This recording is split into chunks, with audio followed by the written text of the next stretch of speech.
An abnormal chest radiogram, definitely order a CT scan. Do not treat a patient with suspected fungal infection on the chest radiogram. A positive culture, of course, microscopic evidence of hyphae in an invasive sample and unresolved temperature after 7 days of antibiotics or antifungus. This is the recommendation made in 2009 in the journal Mycosis by the British Society for Medical Mycology. I would say don't wait for my clinical practice, don't wait for 7 days. Post 3 days, if in the setting of febrile neutropenia, if the patient is not responding, fever is not responding, think about fungus. Start antifungals prophylactically, preemptively, will come to that later on. And positive melectomandin assays, definitely. Having talked about clinical, radiological and laboratory tests for fungal infections, we have already heard there are n number of antifungal agents and it is usually a scenario where you are at loss which agent to use. Dr. Tanu has already given a nice summary of which agents to use in what infections. I would rather concentrate on these 4 terms which are commonly used and which are not so commonly understood. And which are important in dealing with fungal infections. The problem in oncology setting is that you need fast decisions. You cannot wait for the infection to settle. You cannot wait for the signs and the symptoms to come up. You need to think and anticipate before it presents. So what exactly is prophylactic? What do you mean by prophylactic antifungals? What do you mean by empirical, preemptive or definitive? Definitive, we definitely know that when you have a documented fungal infection, you take this definitive antifungal strategy. We have radiological signs and symptoms, we have mycology results with us, and we have the proof of invasive infection or colonization or disease. Now when there are no symptoms, the child is asymptomatic, no cough, no breathlessness, the mycology results are negative, and you have to employ some antifungals. When do you face this kind of a situation? In transplant settings, when you know the child is going to go for neutropenia, when you know the chances of fungal infections are very high, prophylactic antifungals are indicated. This is a situation where I would call it prophylactic. In cases of high-dose chemotherapies in AML, when you know that the duration of neutropenia will be more than 14 days, when the child will be exposed, will be admitted, and will be exposed to all kinds of molds and fungal organisms, that is prophylaxis. When the child is non-neutropenic, when the child is non-febrile, not showing any symptoms.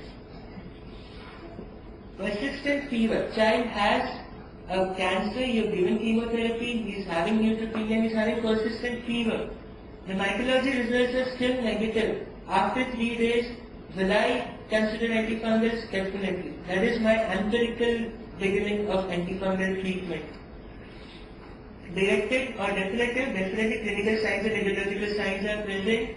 There is positive biomarker or microscopy or a culture, then I don't have any doubt, I'll be a fool if I don't use antifungals. Now, here comes 2 areas where you don't have either of the extremes of situations. You do not have symptoms, there might be a clinical indicator, a laboratory indicator. There might only be neutropenia, but you know that child might have had previous fungal infection which has resolved, he is exposed, and again there might be clinical or radiological signs where the mycology results are negative.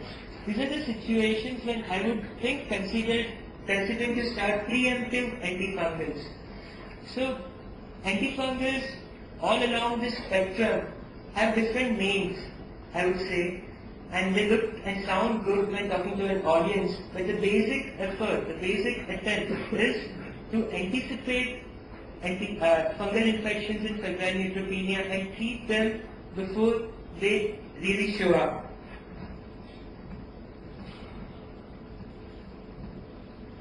We all know Candida is an important killer, and treatment early on is important because as the days go by 4th day, if antifungals are started, the mortality reaches around 40%. The earlier you recognize a Candida infection, the earlier you treat it, lesser is the mortality. Dr. Tanu has already gone through this. The first antibiotic for febrile neutropenia is an echinocandin. An alternative is amphotericin B liposomal. In cases of suspected candidiasis or confirmed candidiasis, again echinocandin. In aspergillosis, voriconazole is the first-line treatment, and in mucor, nothing but amphotericin B works. This is again what Dr. Singhal has alluded to, the fungicidal and the fungistatic actions of all four drugs, CSF penetrations again. Now, basically I would like to come back to this slide and talk about our scenario. Echinocandins, extremely expensive. Liposomal amphotericin B, even more expensive. What is left with us? In case of febrile neutropenia, fungal infections, we are not talking about fluconazoles, because mostly they would have been priorly exposed and they do not work. We are left with our normal conventional amphotericin B in the practice. Wouldn't it be more logical, wouldn't it be more useful to learn how to use it more safely rather than jumping to a 12,000 rupee treatment per day? The recommendations for amphotericin B, if we follow them exactly as has been recommended, it is a safe drug. It has been used over the last 40 years and it has been used quite effectively. A pre-hydration of 10 to 15 ml per kg, followed by pre-medication with antihistaminics, and what I personally use is maybe Phenagrin with hydrocortisone or a tablet of simple Crocin with NICE, or a combination of whatever is required, and amphotericin B over a period of 4 to 6 hours, followed by corrections of definitely monitoring and corrections of electrolytes. My personal experience over the last 5 years in Tata Memorial Hospital, and of course my senior's experience over the last 15 years in Tata Memorial Hospital, it is a usable drug. We should not discard it just like that, because in most of our patients, no other option is feasible, at least in hospital setting, not in private setting. This we have done. So voriconazole is approved for acute invasive aspergillosis for the Fusarium species. For the Scelosporium, there is no other effective drug, not effective against zygomycetes.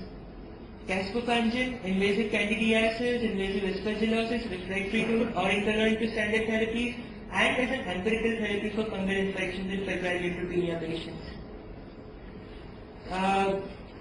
This has already, I suppose, been taken out of the term. The most common species in our country is Candida tropicalis, which is quite sensitive to all of them.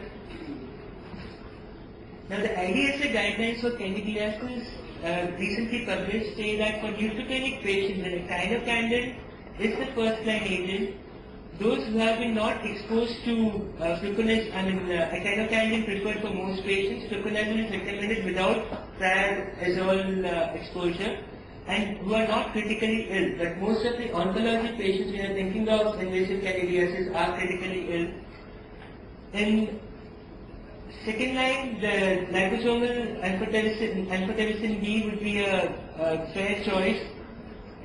Initiate empirical antifungal therapy after 4 days of persistent fever despite antibiotics. That is important. You do not wait for any laboratory or clinical signs. Serological test and CT imaging may be helpful. Good results. IDSA guidelines for aspergillosis.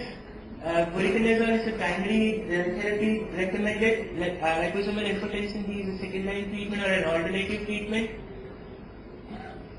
One of the important infections by aspergillosis, endophthalmitis, and the keratitis and sinus infections. In the sinus infections, the recommendations are the same as invasive aspergillosis in the lungs.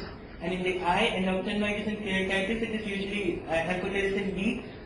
Particularly important, and my topic is about aspergillosis, but I also allude mucor in it because we are increasingly seeing mucormycosis with good antifungal agents against everything else.